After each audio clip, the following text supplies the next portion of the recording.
Tollywood film ఇండస్ట్రీలో ఎంతోమంది creative డైరెక్టర్లు ఉన్నారు. అయితే కథలో, కథాంశంలో, టేకింగ్‌లో, స్క్రీన్ ప్లేలో ఒకరిని మించి ఒకళ్ళు ఉన్నవాళ్ళు కూడా ఉన్నారు. దర్శక ధీరుడిది 'రాజమౌళి'ది ఒక పంద అయితే, కొరటాల శివది ఒక పంత. ఇక శ్రీను వైట్లది ఒక పంద అయితే, ఇంకొకళ్ళది ఇంకొక రకమైన పంద. అయితే కేవలం ఒక జానర్ సినిమాలే హిట్ అవుతున్నాయంటే రకరకాల డైరెక్టర్లు రకరకాల కాన్సెప్ట్‌లతో ప్రేక్షకుల ముందుకు తీసుకొచ్చి ఆహా! ఓహో! అనిపించుకుంటున్నారు. అయితే అలాంటి డైరెక్టర్‌లో సీనియర్ డైరెక్టర్ ఎవరయ్యా అంటే మన కృష్ణవంశీ అని చెప్పుకోవచ్చు. 'గులాబీ' సినిమాతో తెరంగేట్రం చేశాడు. అయితే అయితే డైరెక్షన్‌లో దిట్ట అయిన రామ్ గోపాల్ వర్మ శిష్యుడే మన కృష్ణవంశీ. 'గులాబీ', 'నిన్నే పెళ్లాడతా', 'శ్రీ ఆంజనేయం' ఇలా వరుస పెట్టి హిట్లు కొట్టాడు.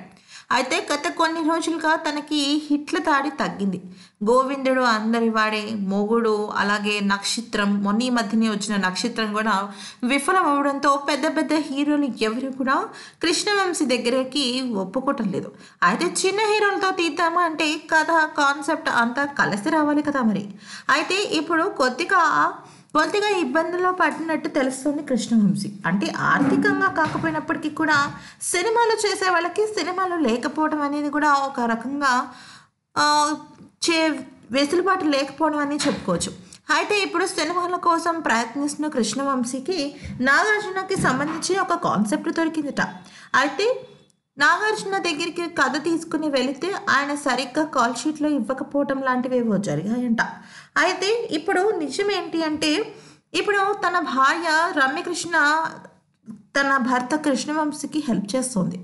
ఏ విధంగా అంటే నాగార్జునని కృష్ణవంశీ సినిమాకి ఒప్పించి కాల్ షీట్లు ఇప్పించి నెక్స్ట్ సినిమా వీళ్ళిద్దరు కాంబినేషన్లో రావడానికి రమ్యకృష్ణ కీలక పాత్ర పోషిస్తుందట.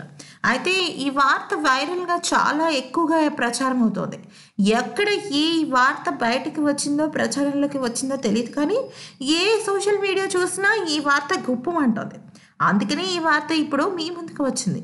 అయితే నాగార్జున నెక్స్ట్ కృష్ణవంశీతో తీయడానికి సిద్ధమైనట్టు, దానికి ముఖ్యంగా ఎక్కువ శ్రమ పడింది రమ్యకృష్ణ అలాగే కృష్ణవంశీ అని తెలుస్తుంది. ఒకవేళ గనక వీళ్ళ కాంబినేషన్ గనక వస్తే 'నిన్నే పెళ్లాడతా', 'చంద్రలేఖ' వంటి సూపర్ డూపర్ హిట్ సినిమాలు వీళ్ళిద్దరు కాంబినేషన్లో వచ్చినట్టే ఇప్పుడు మళ్ళీ వస్తాయేమో అని ప్రేక్షకులు ఎదురు చూడటం అయితే మొదలుపెట్టారు.